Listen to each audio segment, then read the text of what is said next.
Good job on the quiz. Let's dive right in. You see, back in my early years in sales as a broke college student, my first sales job was selling home security systems door to door. And the company I worked for gave me a script, pretty much took me and some other salespeople out in a van, dropped us off in the middle of a neighborhood, and said, hey, we'll pick you up tonight around 9. Go make some sales. And I thought at that point that it was just going to be easy because everybody in the office told me sales was easy. But growing up on a ranch in the middle of Missouri, I was never taught how to communicate and sell.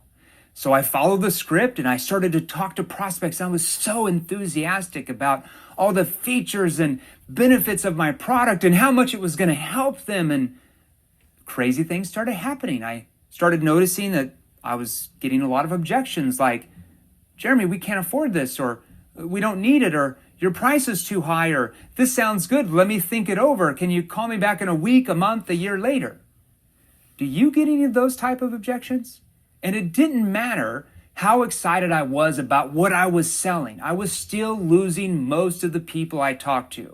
And I got to a point after about 5 or 6 weeks of hardly making any sales that I thought, maybe selling just wasn't for me. Have you ever felt that way yourself? Now, just as I was about to quit, one day I was driving down the road with a friend and he popped in a Tony Robbins CD. And Tony said something like this. I might be butchering what he said, but he said, most people fail for the simple reason they don't learn the right skills necessary to succeed. Notice he says they don't learn the right skills. He goes on to say that everybody's taught skills, but the ones who fail don't learn the right ones to be successful. So it was like a light bulb went off in my head that maybe, just maybe, what I was being taught from my company and what I now call the old sales gurus, maybe they just weren't the right skills. Maybe they were just outdated. Because my goal at the time was to make 7 figures a year as a salesperson. I'd read this book about becoming a millionaire, so I thought I could do it in sales.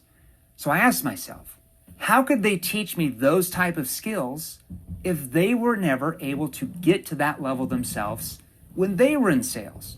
Now, at the same time that I was going through this struggle, I was in college and I was majoring in behavioral science and human psychology, specializing in neuroscience, which is a study of the brain and how human beings make decisions and how and why people are persuaded or not persuaded. Now imagine, here I was learning these traditional selling techniques. At the same time, though, I was learning from behavioral science that the most persuasive way to sell was to get others to persuade themselves. Now, remember in the previous chapters, we went over the most persuasive way to sell was dialogue when you asked neuro-emotional persuasion questions, which was the exact opposite of what my company and all the sales gurus were teaching me. Now, put yourself in my shoes at that point. What would you have done?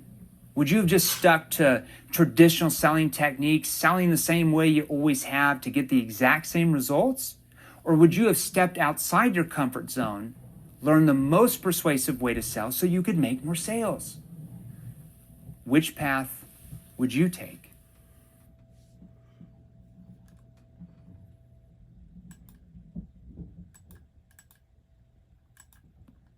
With you on that one. For me, the right choice was obvious. So I came up with some of these, what are now being called neuro-emotional persuasion questions, and my sales doubled. But I still didn't know all the right questions to ask or when or how to ask them. I didn't have a structure. I was winging it, and I knew I was losing sales that I should be making. So I came up with a slightly evil plan. Do you want to know what my plan was? Well, my plan was I was actually going to go out and cheat. I wouldn't do it myself. I'd just go out and find a sales training program because in my mind, surely there had to be one that had all these elements of behavioral science with the magical phrases and questions I needed to ask to get my prospects to persuade themselves. It would be an easy step-by-step sequence. I thought maybe a sales trainer's figured that out before or some smart guy at Harvard. But after I bought every single sales training course on planet Earth, I pretty much went to every sales training conference. That's kind of where I lived on the weekends. I was like a seminar junkie. I read hundreds of books on selling, and I spent tens of thousands of dollars on sales training from the gurus. That dream course that I thought was out there, it just didn't exist. Talk about a letdown. I was so bummed because I knew that I didn't have this fully down. I felt like I might know 5 or maybe 10% if I was lucky. So I decided right then and there that I was just going to have to master this myself. I was going to have to incorporate everything I was learning from behavioral science and human psychology, put that into selling, and I would create the course if I had to. Wow, that's really inspiring, right? No, it actually sucked. It sucked. It took 12 years of trial and error of carefully watching every prospect's reactions to my words. I would find that certain words would trigger sales resistance and objections, so I had to eliminate those words and phrases. I'd ask some questions that would work, and some wouldn't, so I had to go back and rephrase those questions. I'd have to put them in a different order in my sales process, and through trial and error, a lot of it, I created a book of phrases and questions that skyrocketed my sales career. But more importantly, the salespeople I trained. So check this out. If you look at this trial and error chart, you're going to see that in the year 2000, I made about $155,000. Not bad as a college kid. By 2004, my sales and income doubled that year alone, and I hit $327,000.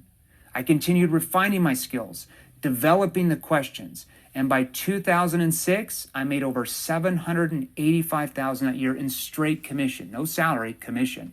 That's $780,000, just 1 year at my job. By 2008, when the economy was crashing, my persuasion abilities took a quantum leap, and I made over $1.3 million at my sales job that year alone. I kept learning, kept growing through trial and error. By 2012, by that time I felt, hey, maybe I've got some of this down. I know how to get prospects to persuade themselves. That year, my income went to $2.4 million in that year alone as a W-2 salesperson. That year, I was ranked number 45 in the world as a top salesperson at over 108 million salespeople by the Direct Selling Association. Now, here's my W-2 just to show you. And the reason why I show you this is because there is a lot of people out there that make income claims that are totally bogus. So as you can see, I made $2,370,485. The company gave me a nice bonus of $115,000 as well. Now, here's the deal. I can promise you that you are not going to start making $2.4 million in your sales job in the next 12 months.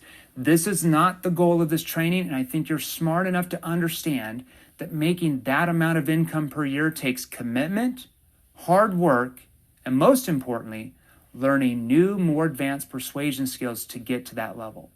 So after 12 years of trial and error, I developed NEPQ. Remember, that stands for Neuro Emotional Persuasion Questioning. That's how I help salespeople and companies double and triple their sales in as little as 30 days. I've helped implement NEPQ for corporate America with large enterprise, also medium and even small-sized businesses, as well as individual sales professionals all over the globe. You see, the path from 0 to 1 is always the most difficult step. But the good news is that you're already there. You've already decided that you want an unlimited income ceiling, and the sky's the limit for your earning potential as a sales professional. And the good news is that going from 1 to 50 or doubling or tripling your commissions is a lot easier than just starting from scratch. I can show you how to do that relatively quickly. Now let me ask you this question.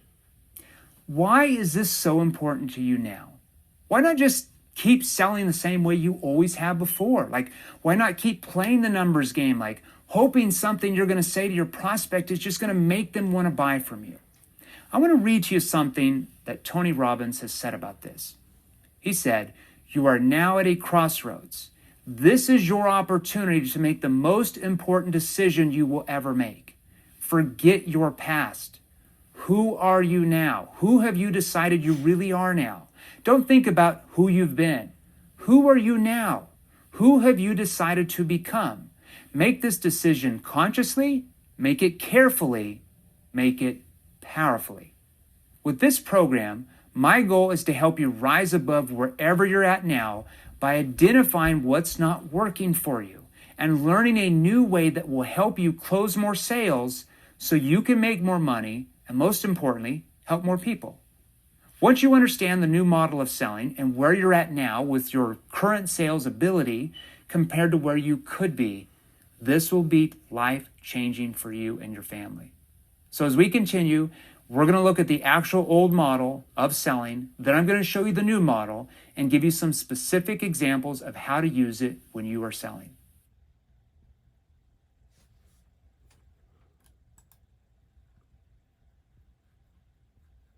Glad to see you